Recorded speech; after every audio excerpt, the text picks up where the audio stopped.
Tell us a little bit about the Kaizen Kit. I mean, what inspired the Kaizen Kit, and what is it exactly? Yeah, it's exciting. So I can actually show you this is the small version. The big one that I've got sitting next to me has got a bunch of stuff in it. As I think about, my past, joining a continuous improvement team, in some cases don't always have the resource to go to ask.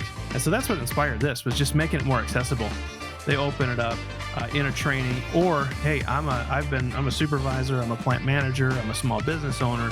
Hey, this is going to help you, because not only are you going to get the tools themselves, but you get the training that goes exactly with the tools, exactly how to use them. You got everything you need, plus you get a live community. So it's been kind of a fun start to this whole process, and just kind of help fill in a need of making, I would say, lean continuous improvement more accessible to more folks.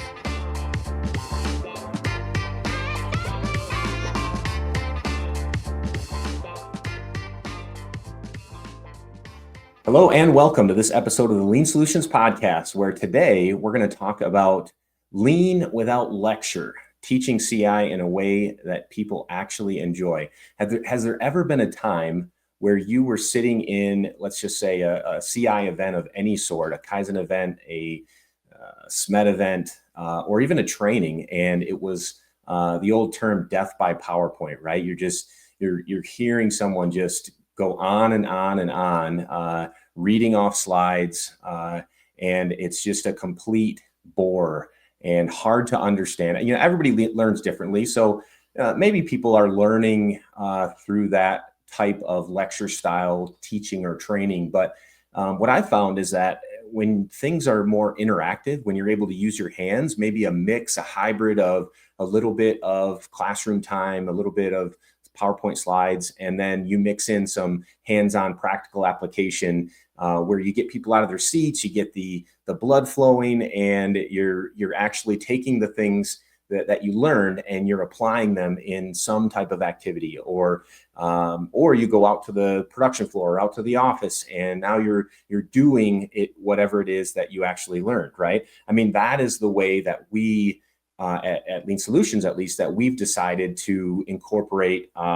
learning into our events, is more of that hands-on style. So today we're going to talk very deeply about this particular topic and really hone in on how to make lean training and lean events more interactive, visual, and fun. And this is even for the skeptics. So we have a guest today that is going to give us a little bit more insight into this particular topic. Brian DeVries is a seasoned leader in the continuous improvement space, known for turning chaos into clarity with a sharp eye for process and a passion for people. I know that personally because I know Brian personally, and I've seen him at work. His passion for people is out of this world. He's a Six Sigma black belt, published author, which we'll talk about here shortly, but he spent his career helping organizations streamline operations and build cultures for excellence.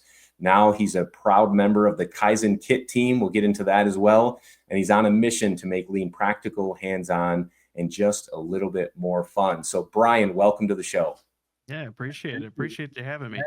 Absolutely. It's great to have you on the show. But we cannot go any further without talking about your new book that you just published. I think it's something that is just crazy amazing because we've in the CI world, we've always talked about how do we get younger people, younger generations to understand a little bit more about scientific thinking, about continuous improvement, about lean before they even get to the shop floor or to the office space or to the whatever it is. And you've taken it even a step further, and you're like, let's not start with college interns. Let's go all the way back to elementary school and middle school. So tell us a little bit about your book and what your book is about. Yeah, for sure. And I have it sitting here, perfect product placement, perfect start to this. But yeah, this was something that came out of just kind of, I was trying to think about, I always wanted to publish a book, and I was kind of thinking about the technical stuff. And one, I had to compete with you, so that was out. So I'm not doing that. And the other piece, the other part of that was just, I always kind of thought about, what is it that's unique that I bring that's unique to whether it's lean or continuous improvement or whatever it may be. And one of the things that I've always done is work a lot with utilizing a lot of kids books in my teachings, and I use that, Harold and Purple Crayon. I use the Lorax. There's that quote at the end: "Unless someone like you cares a whole awful lot, nothing's going to get better." It's not. And I always brought in a lot of that just to help really take something that can sometimes feel complex and bring it in its most simplest terms for people that they can understand and connect with. And I Right. started to think about, well, I use all of these tools, these books, these quotes, and all of that. Why not make my own and boil some of these concepts down into something that we could take to even elementary schools? And so that's really what inspired it, was just being able to take something that's complex and put it into a form that really is simple. And my little knight here, his name's William. My 4-year-old, his name's William. So some of his likeness in there. But really, honestly, when I look at this, it's really it has been a really great first few months with this. Great feedback from a lot of folks. We took it into my son's elementary school and read it both to his kindergarten or early kindergarten class, as well as my older son who's in 4th grade. And really, that was where it was kind of really that hit you, because we started out with, tell me what you think about this book. What words come to mind after we're done reading it? Things that came out: teamwork, teaching others, all that stuff that that and more is pretty Mm. cool. Oh, that's amazing. That's the soft skills, so Yeah, important. exactly. So Exactly. without spoiling the ending or giving us too much about the book, tell us Mhm. like tell us about William's adventures through the Yeah. book. Yeah. So it's really, the tale is just, it's William, and he has this little boy, and he's imagining himself as this knight who can go and he solves all these problems. And all of a sudden he runs into a problem that it's too big for him to solve alone. And he's got to figure out, well, now what? I was always the hero. I always played hero. Everybody relied on me. And goes to his mom and dad, starts talking to him, and learns about really the value of teaching others and empowering others, and imparting them with problem solving skills, and being more of kind of the really what you think about a continuous improvement role, as far as helping guide thinking and putting together plans and actions. And it really goes through that process of how going from being the hero Mm. to being the one that helps others be their own hero. So just kind of a fun, I would say it's a lot of lean and continuous improvement type principles, as well as that servant leadership, where it's really just kind of what's the need of my people, give them Mm. those skills. Really cool stuff. That's amazing. And I think I heard you, I haven't read it yet, but I Yep. think I heard you mention maybe in one of your videos that you put out that William works to pull together a team, right? And kind of go after some challenges in the book. Yeah. Yep. Yes, he does. Yep. There's As he runs into that big challenge that he can't solve himself, Mm. it's really kind of at the advice of his mom and dad of, go, let's go teach others. So let's assemble a team. He calls it, he stands up there on the crate, the soapbox, and calls everybody together, and really starts to help lay out, here's how we're going to process forward. Here's how we're going to do this together. And we're going to utilize you, and everyone's going to have a job. And, we give everyone jobs, everyone's doing their job, and things start to work out. So, Wow. yeah, like we said, it won't spoil the ending. Don't know if it's going to work Yep. out or not. Maybe it's happy ending, but at the same time, it's yeah, he pulls them all together and kind of runs through what I would Mm. think about what we do in front of folks all the time. Okay. I know what everybody's thinking right now. All the listeners are thinking, maybe this would be good for a book study for our management team. Right. I That's mean, I right. know it's meant for elementary, but it sounds Yeah. like it would probably fit it to help some of our leaders and Yeah. organizations to That's understand, some of those principles. absolutely right. I think and that's part of what I wanted. I always think back, and I've had my own teams, and I'd bring people on. There's several books that I would give them, and they were always of that, that nature of kind of simplifying it. Just basically the whole message of, welcome to the team. But at the end of the day, this should be simple, and we should make Mhm. sure that as we're going out and we're coaching and we're teaching, that it's simple, because people will connect with that much better. And Mm. so it isn't about us going out and showing everything we know to our folks. It's about, how do you take something that's complex, boil it down to something that even our young kids can understand, and then at the same time add a benefit. Now they can then take that and start to learn and move Mm. forward through that with those skills. Wow, I love it, love it. Yeah. Before we get into the bulk of the conversation today, one last question on that. What Mhm. was the inspiration behind the book? I mean, why did you feel like Yeah. this was important for you to get out into the world? Yeah, I think it's probably several things. I think, a piece of it is just I wanted to have, when I think about, everyone who's put those out there, yourself and others that I've followed and I've read and I've owned, and I kind of wanted that same, like, that's so cool. How neat is that to see that out there? And so I started to think about, what is my message? What is that thing that I can put out there for folks that will inspire them and get somebody excited? And then I started just to think about just, my training style and what I've always brought to the table in that way. And it was always from the children's book side of things, and that's how you simplify. But I think a big thing is it's transformed from the initial thought of, I just want CI professionals to have something where this is an easy way to describe what we do for a living in some ways. And it's morphed more into now how do we take that, to a lot of the kids, our nieces, our nephews, Mhm. and empower them and tell them that, there's all the superhero movies, and they come in and save the day, and it's awesome. But at the same time, you don't always have to be that superhero. As a matter of fact, as a leader, as you grow and you get older, the best superheroes, the best leaders are teaching others. And so I think Mm. it morphed more into that as the desire and the inspiration for going through this process. Wow, what a powerful message for Yeah. all of us. Yeah, my kids are a little bit older now, but maybe I'll still sit them down and read them the book. That's right. That's right. Good lesson for all of us. Well, Brian, we're going to talk a little bit about hands-on learning today and what it means Mhm. to really engage your learners, whether it be in some type of improvement event Yeah. or training or whatever it might be. Mhm. You heard my intro. I think all of us have sat in sessions where it's like we're trying to Yeah. put toothpicks in our eyelids to keep ourselves open, Yep. standing up, stretching. That's right. But I don't know if you can think of, maybe one training session that you personally sat through where, Mhm. you wish that it had been a little bit more interactive and Yeah. maybe, what would you change about that? Yeah, that's good. I was fortunate enough early in my career to actually experience the latter, or to experience the opposite, which was very engaging, extremely fun training, and probably part of the reason that I continued to really be interested in it. But as I went on, you have an opportunity, as whether you attend events, you go to different sites, or you work with different groups. I can remember one kind of midway through my journey so far, where I was sitting and I can just picture the building, and I won't give too much details, so I don't want to call anything out.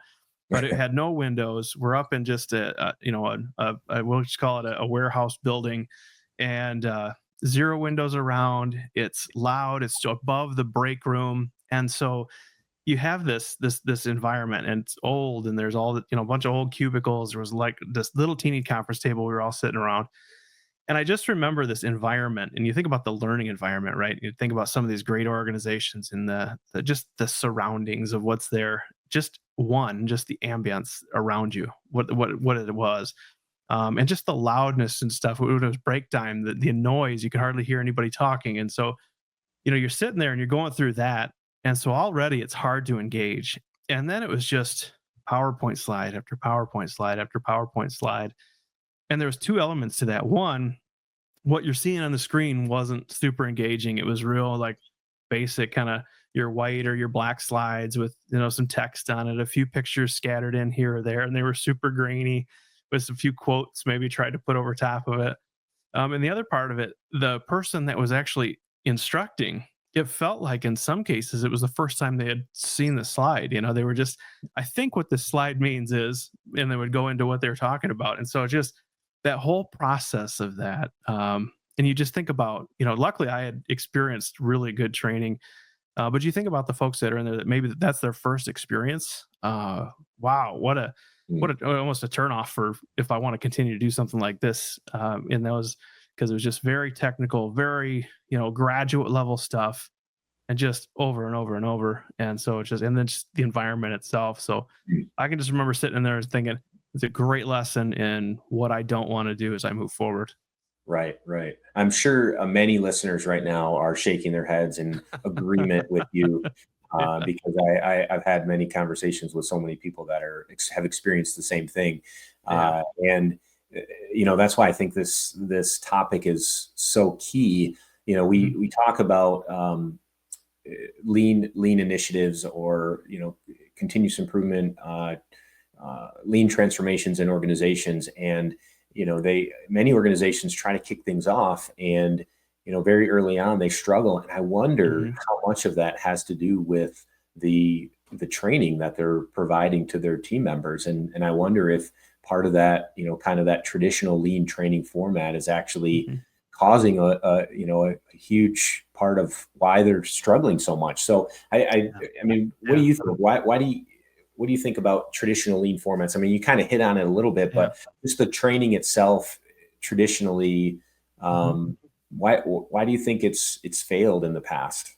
Yeah, it's a good thought to kind of rattle around a little bit, because it's like, I think about traditional, I think about true tradition. It's like it's learned on the floor, we go do, and then it Right. kind of morphed into a lot of presentations and concepts and charts and all of that, which is important. It's I don't want to downplay that, but there's an element of, as you go through that, how much are we now experiencing? And it feels like it's gone from where companies now, and I know, historically they did too, but now more than ever, it's we've got to get stuff out the door, we've got to produce whatever it is. The less time we're spending and allocating to getting out on the floor. And I remember being a part of an organization where we had a really good, robust, couple day training. Hmm. And initially it was, one day of classroom, second day, it's a lot of just immersion in the workplace. And we were asked if we could cut the second day off just so we can get people back to work. And so, the most important part of the day, and I think that mindset of, well, we're going to train, but to your point, really, when we kicked off about going out and practicing it and trying it and having a coach there to be able to help correct and course correct and steer, is so much more valuable than anything you're going to get in a classroom. And so I think that's, as I look at it, for me, it always comes back to those experience, not only the experiential, visual learning, kinetic learning, all of those pieces, but it's also just the experience in general for the learner. Sure, sure. And you mentioned one barrier. I mean, the barrier of having to get people back out to their, Hmm. to whatever their jobs are. So, Yeah. obviously that's one thing that keeps many organizations from maybe extending their training, Yep. or like, let's get them in here for an hour, have them watch this PowerPoint or this Yep. video, and then get them Right. back out to the Yep. production floor. Traditionally, that's what a lot of organizations have done. That's one of the Right. barriers is that. And you mentioned Big maybe time. a way to head that off is to do the training out on the floor, Yeah. or be more interactive, and Right. forget the PowerPoint. Let's go out and actually do it. Hmm. You think of any other barriers that are keeping trainers from creating more interactive, or more successful training in regards to continuous improvement principles? Yeah, as I look at it, there's probably a few. One sometimes, honestly, it's really just like our folks on the floor, folks on the front lines. If you haven't seen what good looks like, it's really hard to, you've made improvements, but I could go a lot further. If I don't know what good looks like, it's hard for me to get there. And I think there's times where, as a trainer, as someone who comes in, and whether it's your product or it's something that you go into an organization and now, hey, you're charged with going to sites and training. Uh, if you haven't seen what good looks like, or how do I engage, or when do I engage, and what questions do I ask, or if you can feel out the room, it becomes difficult to then you know build those habits without seeing it. And I think a big piece of it is just seeing it. Part of it too is just, you think about a good effective train the trainer. Hmm. Being an effective trainer, it takes time, and it takes experience, and it takes good tools, and it takes just good reference points. And so I think a lot of it comes back to just, personally, just, and I think about me as I've grown, is a lot about just, I hadn't seen what good looks like, and I start to go to conferences and I see videos on YouTube, or I watch some of the video podcasts, and you start to see different ways people interact, or different ways people can coach, different activities that they've incorporated to help drive home understanding with people. I think all of those things add up to an ability to then go and implement. And so if I think about the one that I really focus on a lot, is really the ones that I can control, which is the stuff internally myself, how I react to it. Mm. And part of that's just through my own development. Mm. Oh, that's great. That's great. Yeah, I think that makes a ton of sense. And focusing on yourself and Hmm. what resonates with you, and then again, like for me personally, I don't like to sit in a room and listen to someone lecture on a Yeah. PowerPoint. So what is it that I like? Well, I like Hmm. to be interactive. I like to use my Hmm. hands. For us, like for example, many people listening, I'm sure will know these, but like when you're teaching 5S, incorporating the numbers game. When you're teaching Right. standard work, Yeah. maybe using Yep. the old pig drawing activity. I mean, what are some other ways that maybe you've used, different examples of how you've taught different CI concepts that are maybe a little bit complex, but maybe used some hands-on activities or used, a different form of training than just sitting in front of a PowerPoint? Yeah, that's good. And I think it also goes with the disclaimer that I do use PowerPoint from time to time. It's Oh the yeah, I do supplement, too. I do right? too. It's the supplement to what else we do. But and I've used a lot of the different. I'd say I want to say the standard stuff, that's out there. But you've got stuff like the paper airplane exercises. We're going through that, and how do we simulate lean and simulate a process and how we improve it. There's also things that I think one of the other pieces that I started to incorporate as well with more of the hands-on pieces is, especially with my lean leader folks, the people that are really starting to get interested in lean, and I'm going to go out and I'm going to start to facilitate or potentially facilitate some sort of problem solving discussion, whatever it may be. A good, and I got to mention it to Dave Kippen, a good buddy of mine. And I can't remember if he's been on the show or not, but I know you know him pretty well. But Dave Kippen, Yeah, I love great Dave. He's great. great graphic facilitator. If Yes. anyone's ever seen his stuff, does a great job.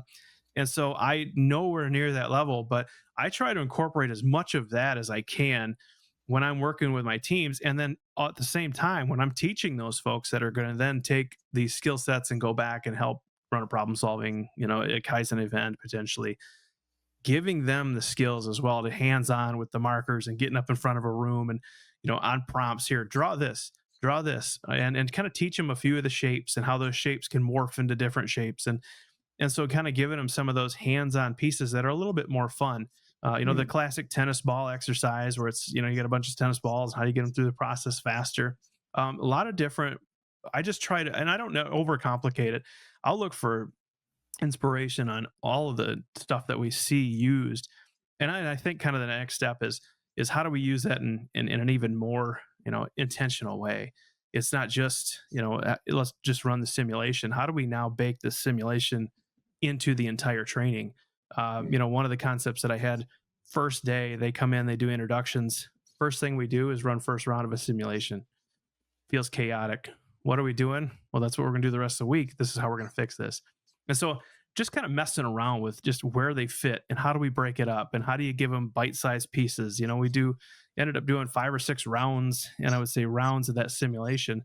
Probably 3 of them are all focused on the first run, but how do we go through that process of iterating and incorporating that into the training? So I just try to get creative with what's out there so we don't have to overcomplicate it. It's stuff that people may be familiar with, but then Hmm. how do you incorporate that into your learning so much more so that people are up and down and up and down and working in groups and debriefing and learning from each other and trying to incorporate as much of that as I can. But it starts with just what do we have today, and let's be a little bit more creative with it.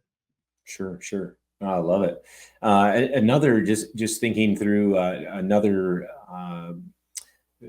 area that I like to tap into to keep people's interest in training is using real life stories of things that have Hmm. happened Yeah. to me when deploying lean into an organization, Yeah. or even external type of stories that just make sense, that tie Right. into whatever it is that you're talking about. A lot of people resonate with storytelling or with real life examples. Yeah. You have to be a little careful because, like, I have this Yeah. one example of when we completely redesigned our laundry room at the house, and drove my wife crazy, but she's very happy now with the end Right. result. But you know, how have you used storytelling or real life examples in your training? Is that something that you incorporate? Absolutely. As a matter of fact, there's this, and there'll probably be folks that are listening to this that I've introduced myself to them at their organization, or I've worked with them, and they've heard this, or they've been in a training that I've been in. But when I start at an organization, there's a lot of times where, especially of a training or whatever it may be, there's a lot of people that are brand new to it, or maybe they've had a bad experience with it. And so I always start with just how I got into it. And I got into it by chance. But I always kind of I come at it from the perspective of I started out as a manufacturing supervisor and was exposed to lean and continuous improvement. And we utilized those tools to just transform the way we worked in that area. And I Mm, remember because I was coming from the golf industry at this time, and I'm going into this loud, dusty, dirty environment. And it was kind of like deer in headlights, chaotic. I don't know what's going on. And over the course of time, utilizing these tools and these concepts, my life went from trying to figure out work, fighting fires, to where work just kind of happened. And my job was developing people and solving problems. mm, And it's the true, like, it can happen. It's real. I know what it feels like to be on the end of it. Feels hopeless. It feels helpless. What can I do? But if you stay the course and you really go through this process and go through these tools and apply them in a way that empowers your team and your people and yourself, you can transform the way you work. And it's just so to me, that's always the story I start with. I'm a product of this, of the trainings, of all of that. I got yeah. into it by chance and I'm doing it now. I've never learned it in a book. Obviously, I've read the books. I've never learned it in a book. It was always learned through application and Mm, trial and error.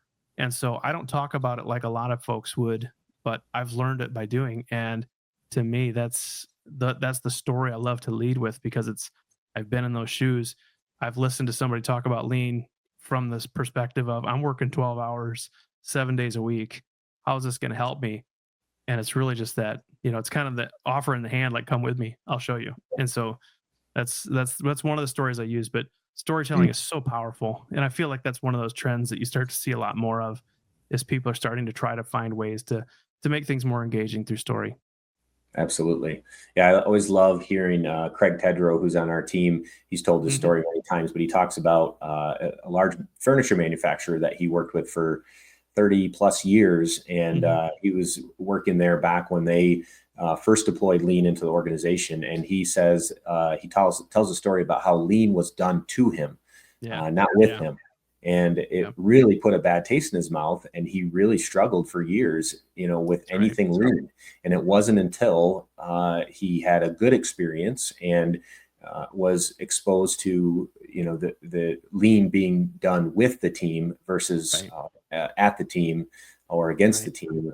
And that is what changed his whole perspective because he was able to Yeah. see both sides. And when he tells that story, people resonate with that because, Hmm. unfortunately, there's so many, consultants Hmm. or whatever trainers out there that Yep. have, Yeah. done lean to people. And Right. Yep. so, we're And trying to flip the script on organizations do that, don't they? I mean, it's just like I remember being somewhere where we left on Friday, came back Monday, and the area had changed. No idea. I mean, and that's no lie. It's nothing like there was rumblings. We knew it was happening. We left on Friday, came back on Monday, and our process looked way different. Had no idea, and you can imagine the change management we had to do Oh my in God. that. In that, I mean, it just was. So you see it. You see it. Craig's story. It's all too common. So we talked about a couple different strategies, Brian, around how to create more interactive and fun learning environments. We talked about using hands-on tools or activities to just engage people a little bit more, get them out of their seats. Different lean activities that actually tie back to specific concepts, like the 5S numbers game and things like that. And then obviously Hmm. using Yep. storytelling or real life examples is another really great strategy. The question I have is, have you ever tried to gamify any learning activities or especially in lean? Have you had an experience with that in organizations where they, maybe create point systems or Yeah. anything like that? Has that worked or any experience with that? Yeah, one of my first, I was lucky enough, as I said, I started some of the things that I got exposed to is really neat. And one of my lead projects that I remember when I was first into lean, one of my first projects was creating really just a what we call the star system, 5S star system. So, Hmm. and each area would have their own star. So you could walk across, the thing about visual management is you walk across the factory floor, you could see yeah, this area is a 3-star, this area is 4-star, 2-star, and you could start to see this. It's kind of good within the organization. I would say internal competition, but it was obviously in good fun and good spirits. Yeah, But it yeah. was always, you had a very Healthy, good visual. You healthy could competition. see kind of where you stood today, and as they go through that, I think is really really good. So I think for me, being able to put something like that where you create that internal competition and some of those pieces that come through it, that was one of them. We've done things where it's like a passport where you can go through and different trainings maybe that you could go and take within, if there's an online piece or there's some in-person stuff, but they could stamp the passport as far as, hey, I completed that.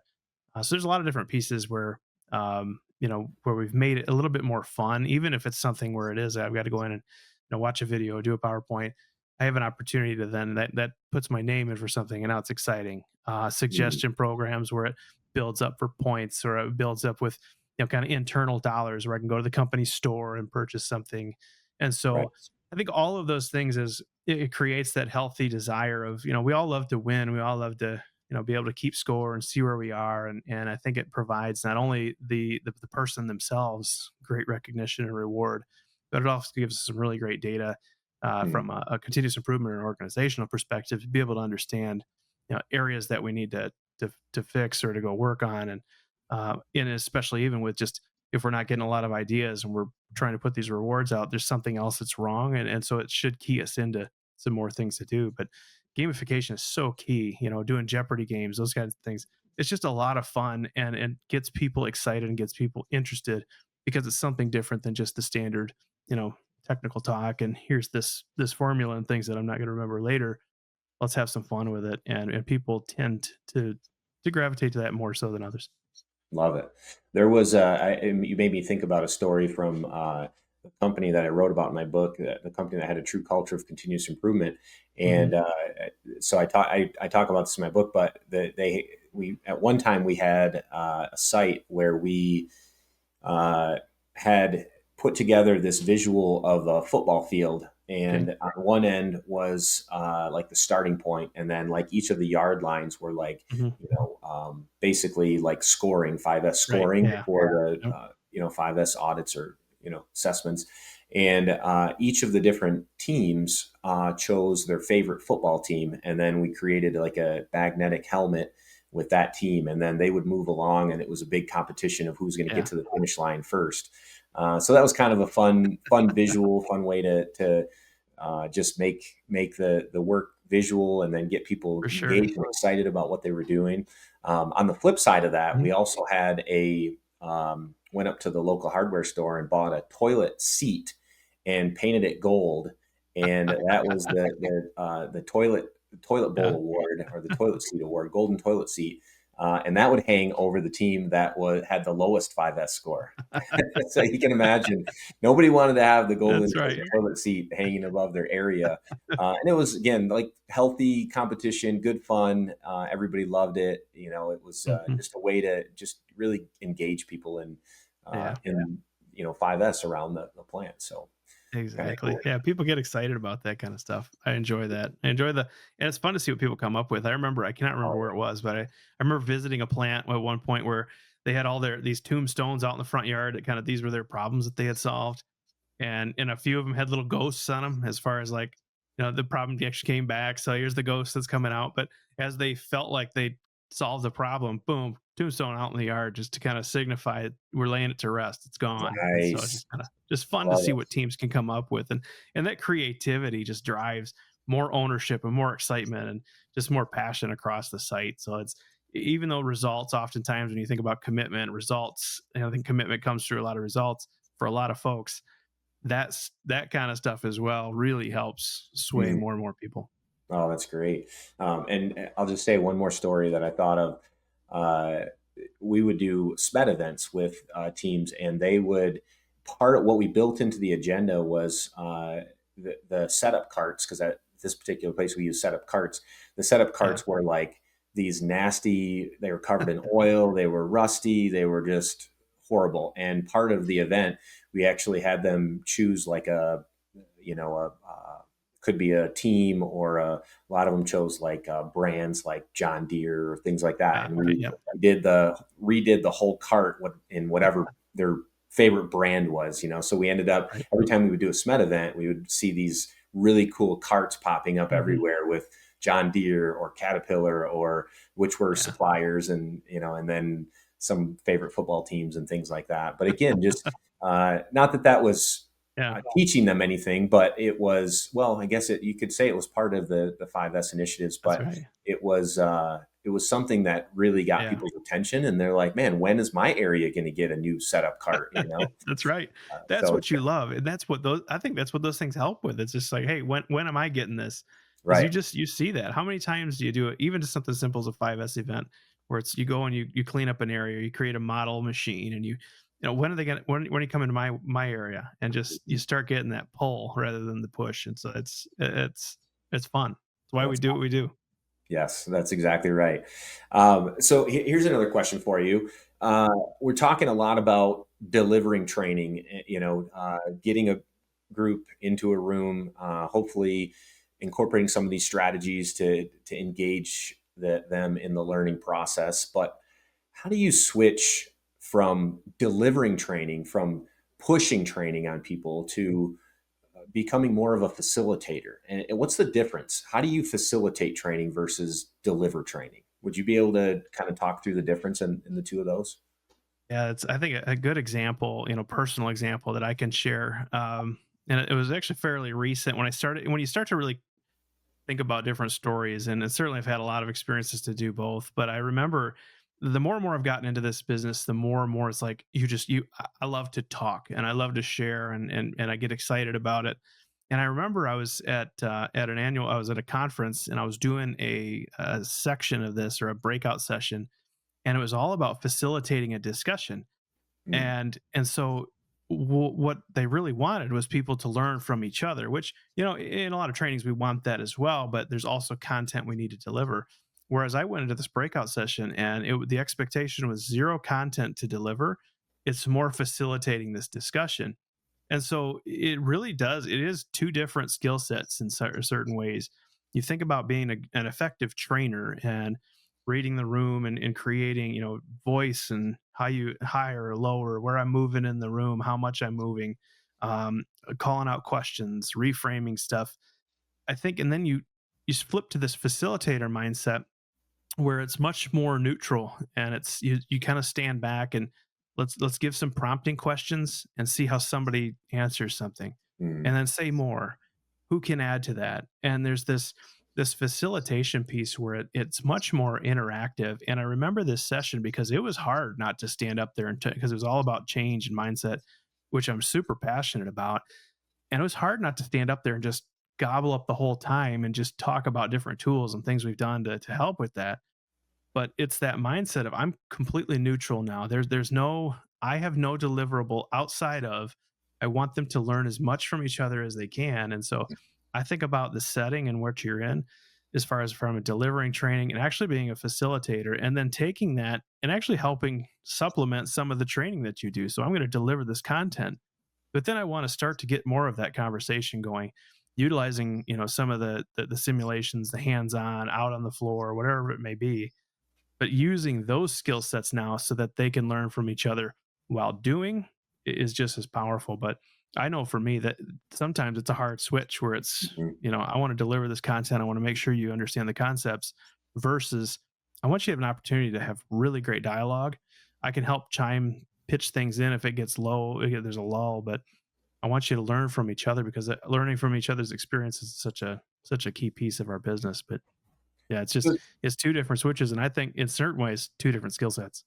Yeah. So can you expand on that just a little bit? And like, what does it look like to, if you're well, if you've been charged to deliver a training, if you're, Mhm, someone's listening and they've been told, you need to put together a training on whatever, lean basics, or mhm. standard work, or whatever it is.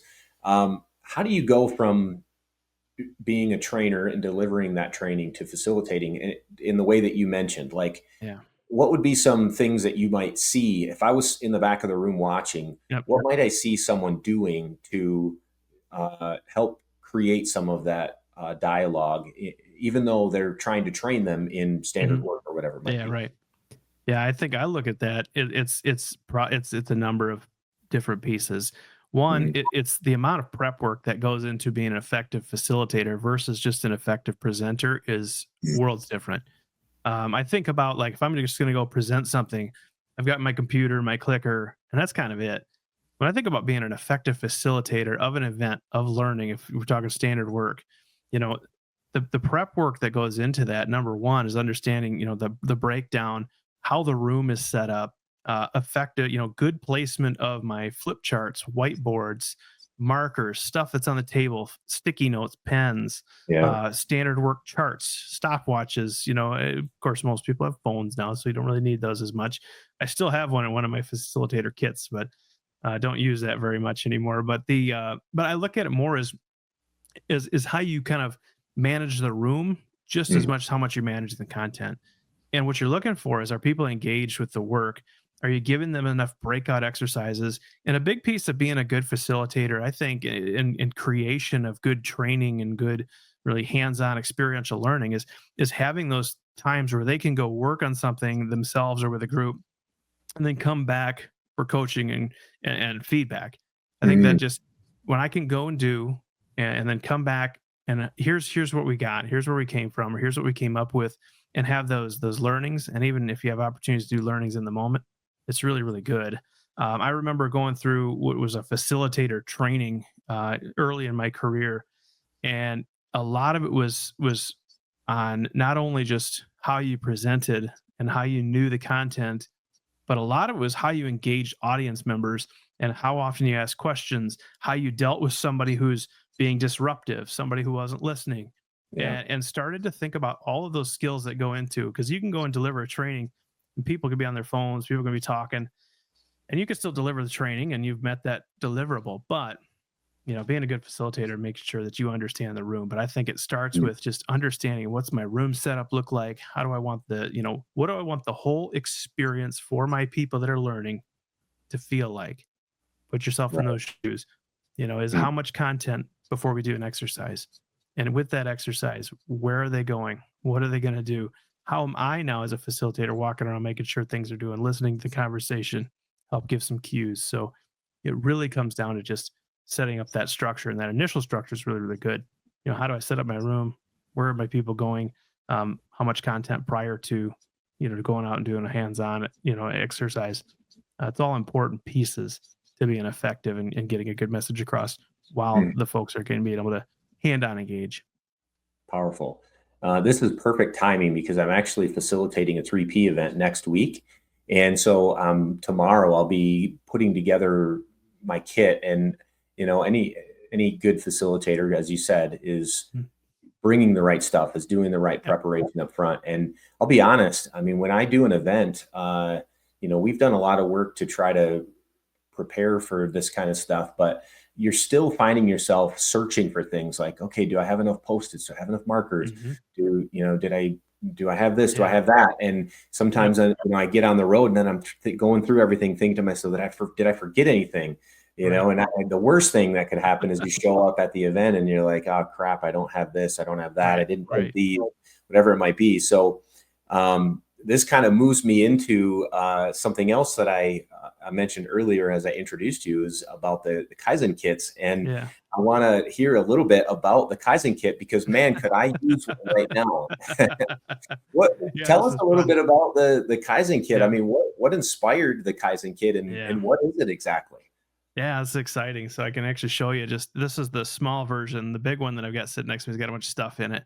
But Nice. it literally is a kit. It's a box that, it's bigger than this. This is just a small, it's like you walk into a store where they've got the model tents and their little tiny ones. Yes, yes. This is the little tiny version.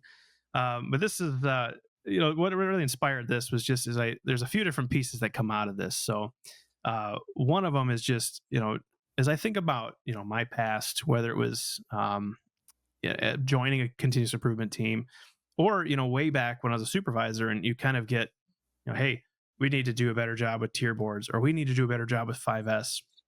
And you don't always, in some cases, don't always have the resource to go to ask. Right. or go-to to look at. And so that's what inspired this, was just making it more accessible. Yeah. The other pieces of it too is just like that. I've gone out and I go and I do a 5S training, and here I am S1. We're talking about sort. We talk about red tags, and I don't have a red tag in my hand, and inevitably somebody says, "What's one of those look like?" Well, here's a picture of one. Well, that's not exactly the greatest hands-on, Yes. tangible experience. And so part of this, for Guilty. instance, with the Guilty of 5S that right version, here. the 5S version, they could have this sitting there in front of them. They open it up in a training, or hey, I'm a supervisor, I'm a plant manager, I'm a small business owner, and I really am interested in this, or somebody has told me I need to go do this. I'm not really sure. Hey, this is going to help you, because not only are you going to get the tools themselves, but you get the training that goes exactly with the tools, exactly how to use them, exactly how to go to implement. You got everything you need. Plus, you get a live community. So it's been kind of a fun start to this whole process, and just kind of help fill in a need of making, I would say, lean continuous improvement more accessible to more folks. Wow. So I love the idea, and as I said, it would be great to have something like that right now. Yeah. But what, like, if I had a 5S kit, and Yeah. let's just say I received one of these kits for every individual in a Yep. room, and they went to open the box, Yeah. what would it look like when they open the Yeah. box? Maybe what we can do for those that are watching this video, maybe we can flash and show the actual box Yeah. with some of the items in it, so Yeah. people can take a look at that. But Yeah. for those that are listening to the audio, maybe could you talk us through like what actually comes in the box? Yeah, for sure. So I've got a few things sitting here too, and I know for those who can't see it, but to give an example, we have one of the ones that I'm kind of excited about, and I'll just share it. We have one that's, it's kind of our lean foundations. If you think about a yellow belt, or a a continuous improvement leadership kind of I wouldn't say green belt, but you got a yellow belt level where I'm interested in continuous improvement. I want to learn about how I move through this. We have this book, this box where it's 6 different boxes that comes through it, and it really walks you through all the process. So in this box, you're going to find your journey. So it's just going to be your kind of your journey 1 through 6. For box 1, there's some reflection cards. So every day I'm going to take one, and it's going to just kind of reinforce some of the learning that goes with it. Am I fixing the symptom or the root cause? That's one of the reflections. So if you Mm, think about that, just picking that up on one day, and there's 30 of those, you'll have obviously the downloads that have links to all the trainings. So any of the tools, anything that's included in here is going to have trainings, and it's specifically for those tools. And then the cool thing, I can't say too much about what's in this box, and probably the ones in the audience, it doesn't really matter either way. But there's a really cool gift in there for those starting their journey and utilizing this kind of lean foundations core box. But mm, they're going to open up and find all sorts of those things. And then for the first ones, you're also going to see a copy of that book in there too. So it's kind of, I thought I would include that signed copy, and for those who are nice. going to start that journey. But and that'll morph and it'll change over time based on our customers and what they want, what they desire. But right now we're starting out. We've got the core journey, lean leadership, and then as well as that 5S track. And the last one that we've got was our Gemba walks. So a bunch of Nice. different And ways to start. Yeah. this is a membership-based subscription, right? Yeah, it is. It is. So it's Kaizen's, it's 6 boxes. You can subscribe to those, and they just show up every month, and you work through it. Same thing with 5S. We Mhm. actually made it into 6 boxes because I wanted to really focus a lot on improvement and next steps with the 6 box. But Sure. as you go through that, each time they show up on every month, and go through that process. And like I said, Very cool. tools, training that relates to those tools, and then certainly the live community where I will be, as well as many others, will be involved in sharing their successes, their issues, and a great place to network. Mm, love it. I mean, this is the Yeah, solution for those that are looking for that hands-on activity for their yeah, next training, or even just for their personal development, like you talked about exactly, earlier. And just exactly. going through these and making sure that you're getting a good understanding of Mhm. the foundational concepts of lean, as you're Yeah, new to a position, a CI position in a company, or yeah, you got invited to a Kaizen event and you want to know what the stuff is all exactly, about before you get there. Um, exactly. Before we wrap up today, Brian, there's something exciting that's happening. You and the Kaizen Kit team are giving away a Yeah, 6-month subscription to one lucky listener today, right? yeah, yeah. We So are. that's half a year of It mindset is. shifting, energy, Yeah. team energy. So in order to do that, they're going to go to the link, which we'll put this Mhm. link into the show Yep. notes. So if anyone's interested Yep. to jump on the wait list, because this isn't Yep. available right now, but when it Yeah, does correct. come available, you'll get some information about the Kaizen Kit and the giveaway. And obviously, Yeah. someone will. That winner, I think, will be announced on May 23rd. Yeah. It's kaizenkit.com/welcome. Yep. And you want to just say anything about that before we Yeah. wrap up? No, it's an exciting thing, and it's a huge value for what's in there. There's a lot of cool stuff. Like I said, you get the book, you get the neat little starting gift that I won't share. Your journey complete with stickers as I complete things, so I know where I'm at. All the trainings, all the cool stuff. But it's certainly an opportunity for us to kind of recognize the folks that are trusting us with that, getting on the wait list. Let's learn a little bit more about it. I'm interested. It's really important that we do that. And the more excitement we can gain around this, the better. It's Right. just an opportunity to make this more accessible to a lot of folks. So it's a Very cool cool. product. It's something that I'm really excited about. It's why I wanted to be a part of it. And so it's really, yeah, I'm full on behind it. Love it. Very cool. Well, I appreciate you coming on, Brian, Yeah. and talking to us today about just hands-on learning, and hopefully someone that's listening today took. I'm sure many people took away many tidbits. But if nothing else, grab one thing from this episode and incorporate it Yeah. into your training or your own personal development. And Yeah. I think you'll be happy because of it. The Yeah. strategies that Brian talked about today um, are working for many Mhm. organizations in my experience and in your experience, Brian. So Yeah. hopefully people will walk away with something great. And then, one of us listening will walk away with a Kaizen kit today. So Yeah. That's Brian, right. thanks again for being on. Really appreciate your Yeah. time today. Yeah. I'm glad we made it happen. It's fun to be on. I love the show and good to be a part of it now.